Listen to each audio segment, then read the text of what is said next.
So I made a video yesterday about this, my double bass extension, and it popped off. So I just want to answer some of the questions and things you guys have been saying in the comments, just to clear some stuff up. So first of all, it's not a D-tuner like a lot of you guys have been talking about in the comments. Imagine it's just a long open C. And then all of these catches are just semitone kind of stops, as if you're putting your finger down on a string. So if I put this one down, it's an E. When I open it, it's not detuning the string, it's just basically taking your finger off.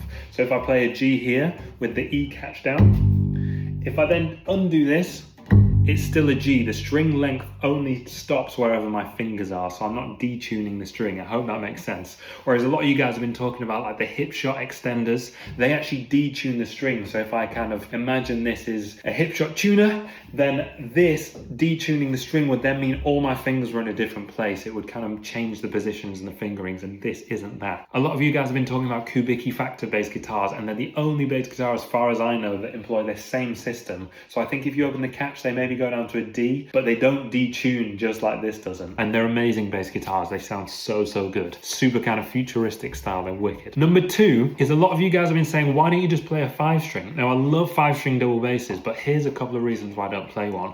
First of all, you don't get as much string clearance when you play because there's more strings, they're kind of closer together and you don't get as much of an angle. And second, because there's 5 strings and not 4 on the bridge, there's more tension on the body, so generally they just have a different, slightly more muted sound, and I really love the sound of a 4-string, so that's why I play a 4-string bass. And a lot of you guys have said, why don't you play a 6-string, because then it'd go even lower. Actually, on 5-string double basses, our lowest string is a B, and when you get a 6-string on a bass guitar, for instance, almost always it's a low B string and a high C string, so they don't go even lower, because then they just become so floppy that it's just crazy. Number 3 is who made my extension and how much did it cost? So this was made by Ben Taylor, who's an amazing double bass luthier down south, and it cost me about £1,000. You can get them from around £700, but they don't have these really beautiful catches on.